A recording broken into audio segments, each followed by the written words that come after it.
CIA के chief गोपनीय रूप से पहुंचे हुए हैं इजराइल। क्या एजेंडा है जिस पर सीआईए के चीफ बात करने वाले हैं, यह देखना है। और जहां दुनिया के कई सारे मुल्क अब इजराइल को अपने जंगी सामान और हथियार भेजने से मना कर रहे हैं, वहां हिंदुस्तान ने अडानी के बनाए हुए ड्रोन भेजे हैं इजराइल के अंदर, जिसकी सारी दुनिया में लानत और मलामत हो रही है। उधर हूथी ने और हिजबुल्लाह ने अपने अटैक्स बढ़ा दिए हैं। अल नासेर हॉस्पिटल की घटना के बाद हूथी ने बाकायदा एक ब्रिटिश जहाज पर हमला किया और उधर हिजबुल्लाह लगातार नॉर्दर्न बॉर्डर पर अपने रॉकेट दाग रहा है, जिसकी वजह से इजराइल में लगातार सायरन बज रहे हैं। ऐसा लगता है कि कहीं यह जंग रुकने की जगह पहले पूरे मिडिल ईस्ट और फिर पूरी दुनिया में ना फैल जाए। ये और इससे जुड़ी हुई तमाम सारी अपडेट्स लेकर हाजिर हूं मैं एक बार फिर। देखते रहिए पूरा वीडियो।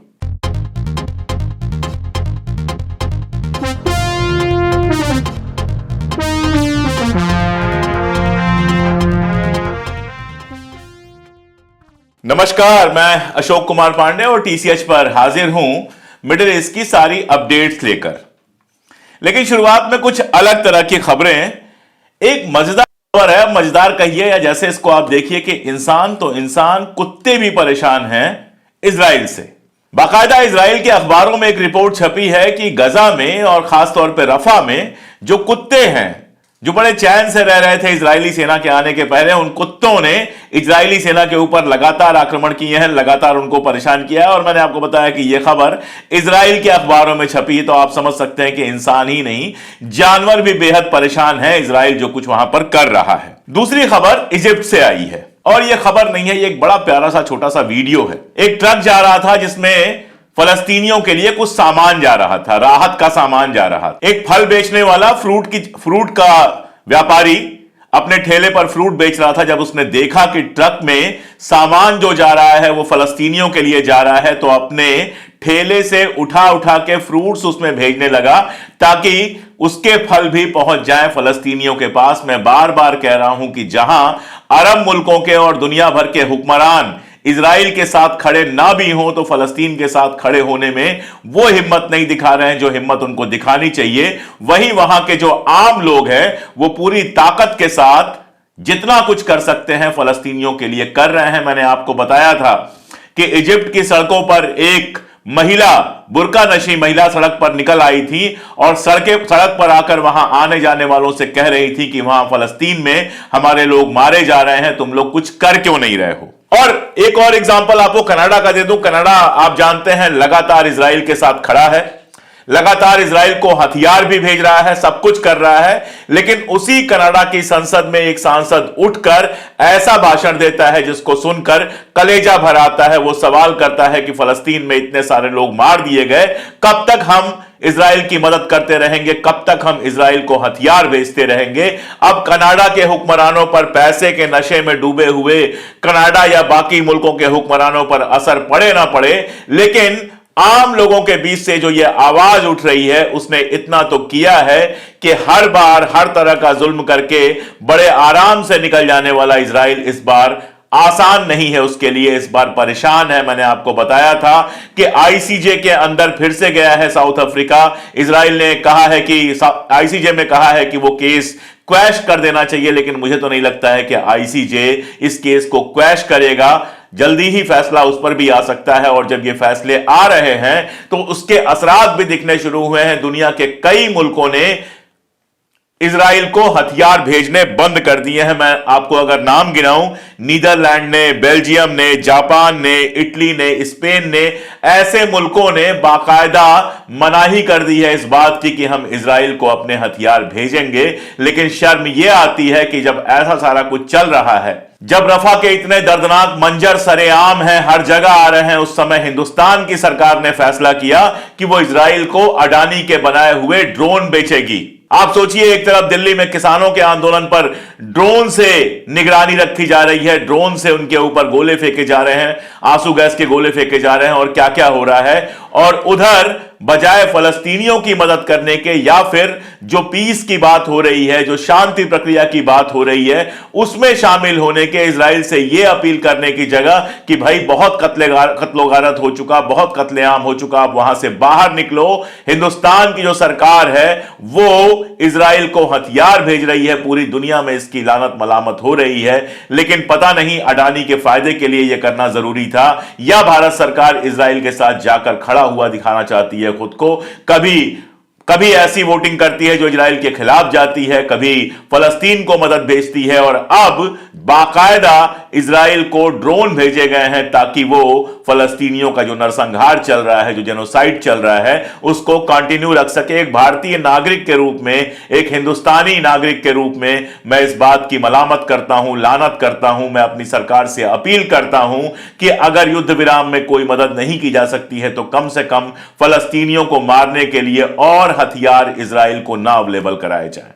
मैं आपको पहले भी बता चुका हूं कि दुनिया भर के मुल्क किस तरह लगातार इजराइल को मदद कर रहे हैं, खासतौर पर यूरोप और अमेरिका जितनी मदद करता है, फाइनेंशियल जितनी मदद करता है इजराइल की, वो आप इस ग्राफ में देख सकते हैं। और इस ग्राफ में खास बात यह है कि 7 अक्टूबर के हमले के बाद इजराइल ने जो कत्लोगारत शुरू किया है उसमें अमेरिका लगातार सहयोग दे रहा है। अमेरिका से जो पैसे इजराइल को दिए जाते हैं, जो लोन दिए जाते हैं, लोन नहीं ऐड दिया जाता है जिसको इजराइल को वापस भी नहीं करना होता है, उसका अमाउंट पहले से भी ज्यादा हो गया है। अब आप सोच के देखिए, बाकायदा ब्रिटेन और जापान ने यह मान लिया कि उनके यहां रिसेशन चल रहा है, उनके यहां मंदी चल रही है। अमेरिका मानने को तो तैयार नहीं है, लेकिन अमेरिका में भी मंदी के हालात हैं। अमेरिका का जो दुनिया भर का कर्जा है, इंटरनेशनल जो कर्जा है, वो अभी तक के हाईएस्ट लेवल पे है। अमेरिका में जिनके पास घर नहीं है, ऐसे लोगों की संख्या लगातार बढ़ती जा रही है।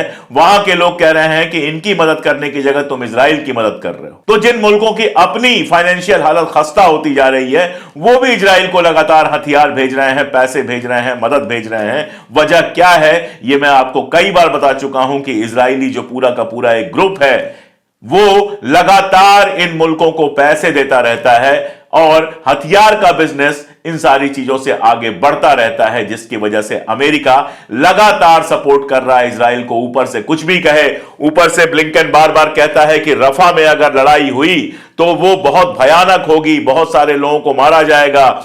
जब तक वहां के लोगों को बाहर ना निकाल दिया जाए तब तक वहां लड़ाई शुरू नहीं होनी चाहिए। लेकिन सवाल यह है कि बाहर कहां निकाला जाएगा। नार्दर्न गजा से चलते हुए सदर्न गजा में आए, सदर्न गजा से चलते हुए नीचे आ गए रफा में, रफा के बाद तो बाउंड्री लग जाती है, इजिप्ट की बाउंड्री लग जाती है। जाएंगे कहां, ये कोई नहीं बता रहा, ना अमेरिका बता रहा, ना कोई बता रहा कि जाएंगे कहां।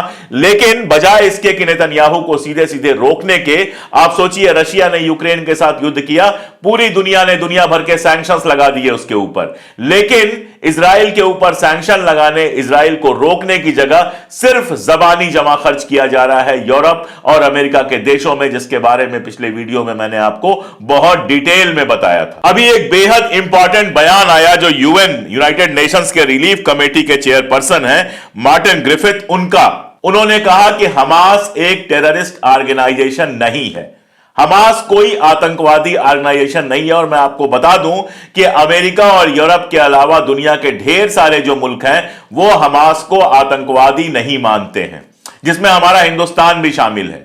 मैं कई बार बता चुका हूं, दोहरा दूं कि 2 हिस्सों में बांट दिया गया फलस्तीन को। एक बांटा गया गजा पट्टी और दूसरा वेस्ट बैंक। गजा पट्टी में बाकायदा इलेक्शन हुए और जब इलेक्शन हुए तो उसमें हमास जीत के आया, और जो अल कासम है वो हमास की सेना है। यानी फलस्तीन में हमास की सरकार है और उसी हमास की सेना है अल कासम। फिर आप उसको आतंकवादी कैसे साबित कर सकते हैं? अमेरिका यह कहता है कि चूंकि हमास का जो प्रपोजल है, हमास का जो संविधान है, वो इजराइल को स्वीकार नहीं करता है, इसलिए हम उसको आतंकवादी कहेंगे। तो मेरा सवाल यह है कि इजराइल भी तो कहता है कि there is no Palestine. UN में बैठ के बीबी नेतन्याहू बाकायदा नक्शा दिखा चुका है, बाकायदा कह चुका है कि फलस्तीन जैसी कोई चीज नहीं है, इस पूरे इलाके पर इजराइल अधिकार कर लेगा। लगातार इजराइल के जो मिनिस्टर्स हैं वो कहते रहते हैं कि पूरे वेस्ट बैंक में और पूरे के पूरे फलस्तीन में हम अपने सेटलर्स को बसाएंगे, और सिर्फ फलस्तीन और इसकी बात नहीं करते हैं, जॉर्डन के एक हिस्से की भी बात करते हैं, लेबनान के भी हिस्से की बात करते हैं, और दिल में उनके तो यह है कि पूरे अरब को खाली करवा के और उसको यहूदियों के लिए फ्री करवा दें। ये कौन नहीं जानता, ये सब ऑन रिकॉर्ड है। तो इतने सबके बावजूद आप इजराइल को आतंकवादी नहीं कहते हैं, लेकिन हमास को आप आतंकवादी कहते हैं। यह बताता है कि इजराइल के साथ जो आपके प्यारे मधुर रिश्ते हैं, जो इजरायली आपके चुनाव के लिए खूब सारा पैसा चंदा देते हैं, जो आप पूरे अमेरिकन इकोनॉमी को कंट्रोल करते हैं, जो अमेरिका की पॉलिटिक्स को कंट्रोल करते हैं, उनके सामने आपकी कुछ नहीं चलती है। आप सोच के देखिए, कल की बात है, अल नासेर पर हमला किया गया। अल नासेर हॉस्पिटल पे, जो सदर गजा का सबसे बड़ा हॉस्पिटल था, जहां सैकड़ों लोग बाकायदा शरण भी लिए हुए थे, उनका इलाज भी चल रहा था। अब इजराइल ने पहले क्या कहा? पहले कहा कि हम अल नासेर में इसलिए घुस रहे हैं क्योंकि वहां पर हमास के आतंकवादी छुपे हुए हैं, और कुछ जो हमारे अगवा किए लोग हैं, उन लोगों की लाशें वहां पर मिल सकती हैं हमको, उनकी देह वहां पर संभाल के रखी गई है। अब यह सारा कुछ हुआ, अल नासेर के अंदर घुसे, उसको इवैक्यूएट करा दिया, जिन लोगों का इलाज चल रहा था, जो लोग सीरियसली बीमार थे, उन लोगों को हॉस्पिटल से बाहर निकाल दिया, डॉक्टर्स को हॉस्पिटल से बाहर निकाल दिया, हॉस्पिटल के अंदर गोलाबारी की, सब कुछ किया। और उसके बाद हगारी कहता है, जो आईडीएफ का चीफ है, वो कहता है कि हमारे पास इस बात के कोई सबूत नहीं मिले कि अल नासेर हॉस्पिटल के अंदर हमास का कोई अड्डा था, या हमास का कोई आतंकवादी था, या इस तरह की कोई बात थी। बहुत सीधी सी बात है, उनको पहले भी पता था कि अल नासेर से कुछ नहीं मिलना है, बस वो चाहते थे कि फलस्तीनियों का इलाज ना हो। इसीलिए कभी एम्बुलेंसों पे बम फेंकते हैं, कभी डॉक्टर्स को मारते हैं, हॉस्पिटल्स को गिरा देते हैं, सिर्फ इसलिए कि फलस्तीनी इतने मजबूर हो जाएं कि वो फलस्तीन छोड़कर कहीं और भाग जाएं। लेकिन इस बार फलस्तीन सारा दर्द सहने को तैयार है, लेकिन अपना शहर छोड़ने को, अपना इलाका छोड़ने को तैयार नहीं है। और यही वजह है कि पूरी दुनिया में अब 2 स्टेट सोल्यूशन की बात चल रही है। अमेरिका खुद कह रहा है कि आज नहीं कल हमको वहां पर 2 स्टेट सोल्यूशन लागू करना पड़ेगा, यानी फलस्तीन को आजाद करना पड़ेगा। अब इसमें पेच क्या है? पेच यह है कि बेंजामिन नेतन्याहू नहीं चाहता है कि अगर अलग स्टेट बने भी तो उसके पास कोई आर्मी हो, और अमेरिका भी कह रहा है कि डीमिलिटराइज हम फलस्तीन बनाएंगे, यानी वो अलग स्टेट तो होगा, अलग देश तो होगा, लेकिन अगर अमेरिका की चलेगी तो उसके पास अपनी कोई सेना नहीं होगी।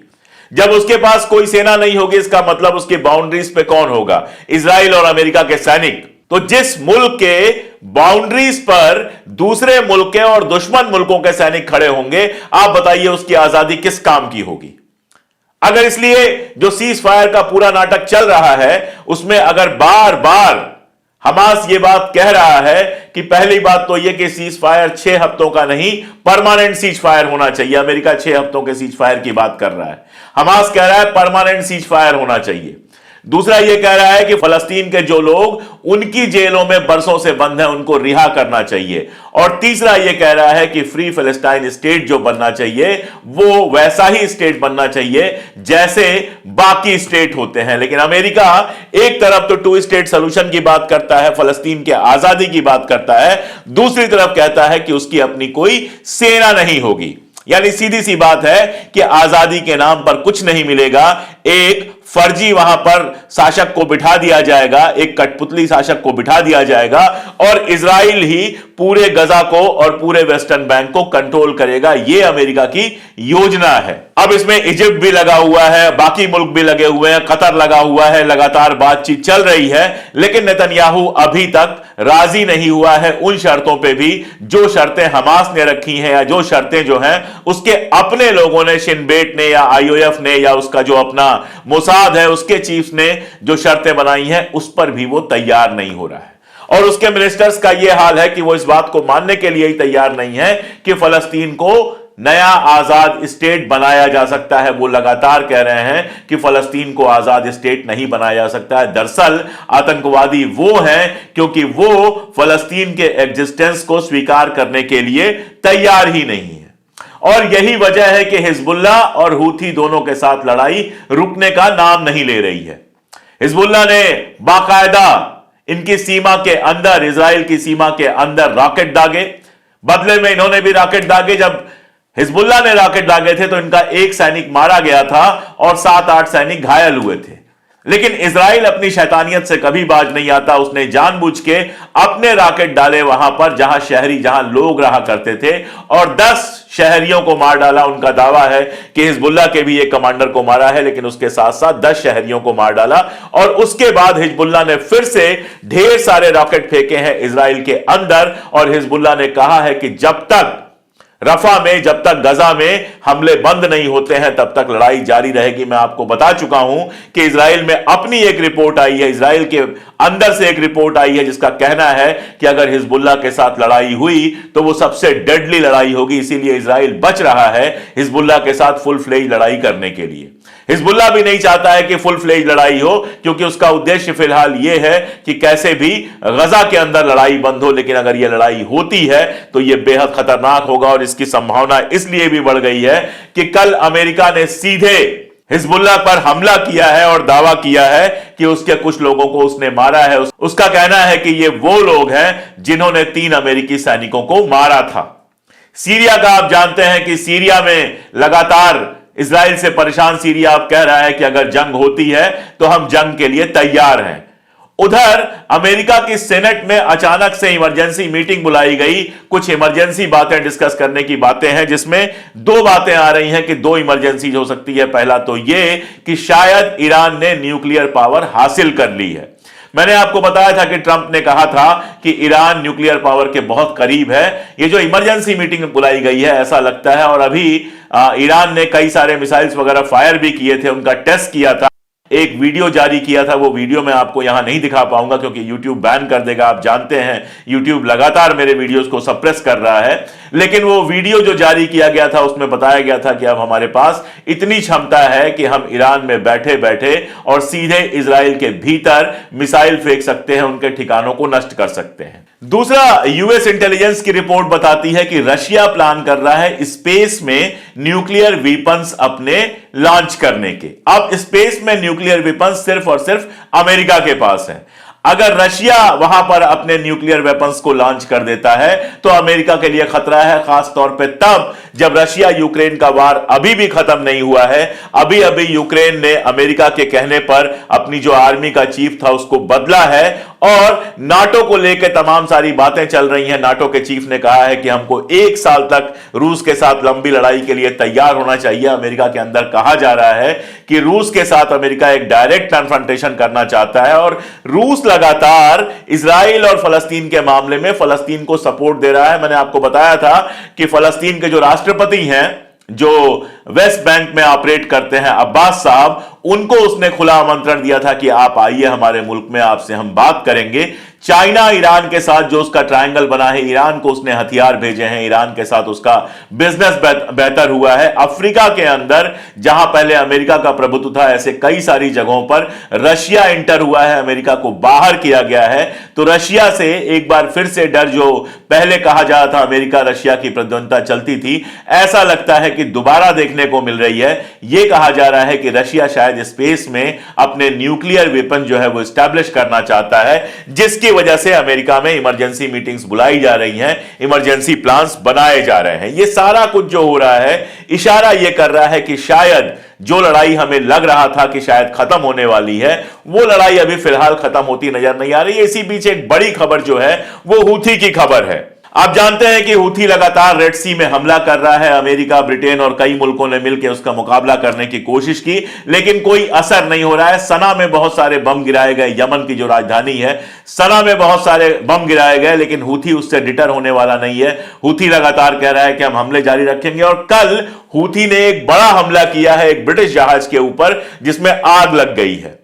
और हूथी कह रहा है कि अब हम अपने हमले और बढ़ाएंगे, क्योंकि इजराइल गजा में शांति स्थापित करने की जगह अपने हमले बढ़ा रहा है। तो जैसे जैसे इजराइल गजा में अपने हमले बढ़ाएगा, वैसे वैसे हम रेड सी के ऊपर लगातार अपने हमले बढ़ाएंगे।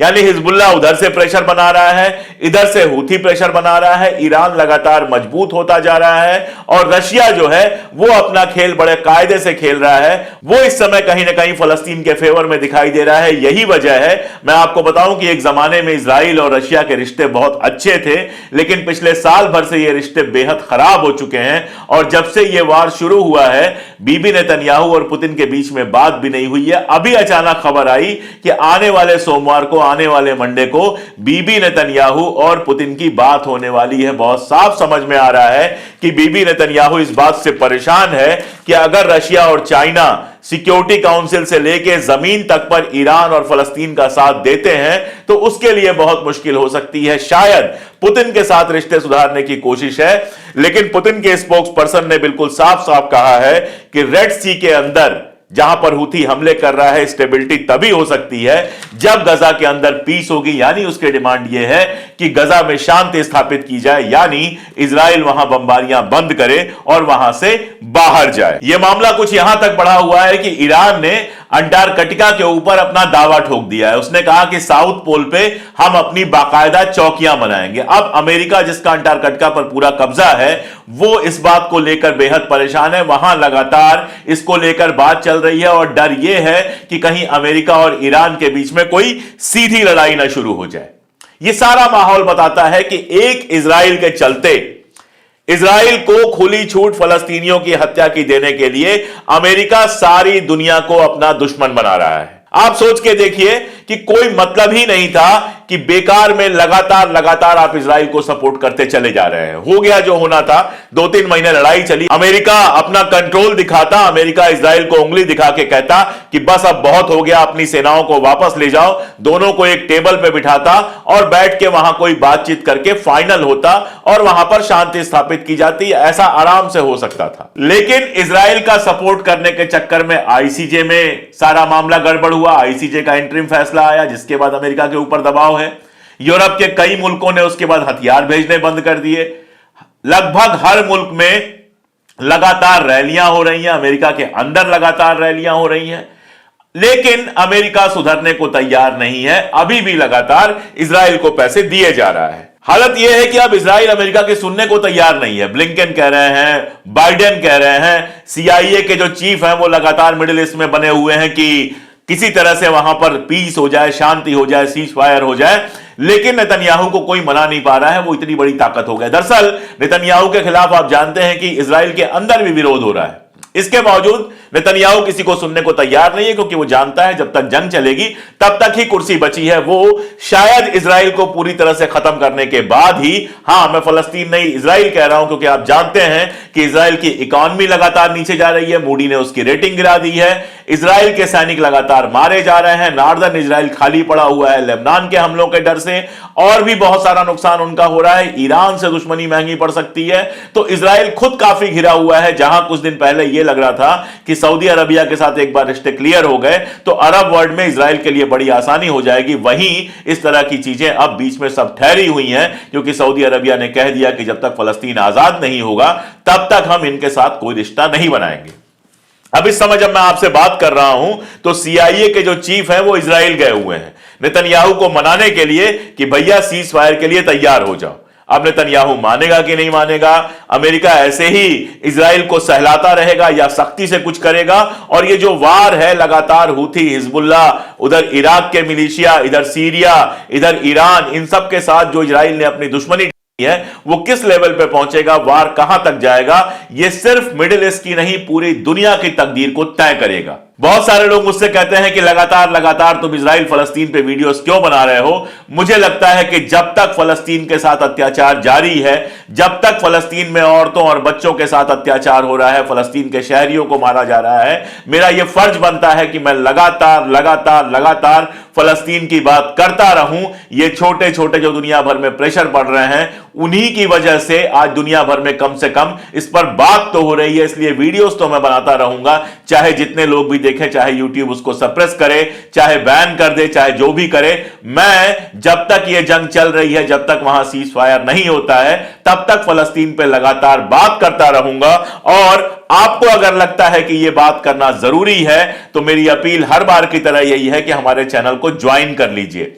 बहुत आसान है, जहां आप वीडियो देख रहे हैं उसके नीचे एक ज्वाइन का ऑप्शन है, उस ज्वाइन के ऑप्शन को क्लिक कीजिए और क्लिक करने के बाद जो उसमें प्रोसेस है उसको फॉलो करके ₹3 रोज से भी कम में आप हमारे मेंबर बन सकते हैं। इसके अलावा जो हमारा पिन कमेंट है, अगर पिन कमेंट को आप खोलेंगे तो उसमें भी लिंक्स हैं, जिन लिंक से आप हमारी डायरेक्ट मदद भी कर सकते हैं, आप हमारे मेंबर भी बन सकते हैं। जब आप हमें ताकत देंगे तभी हमें वो हिम्मत मिलेगी कि हम लगातार कैमरे और सत्ता की आंख में आंख डालकर सच बोल पाए। आज के लिए इतना ही। नई अपडेट्स के साथ जल्दी ही फिर से हाजिर होऊंगा। बहुत शुक्रिया।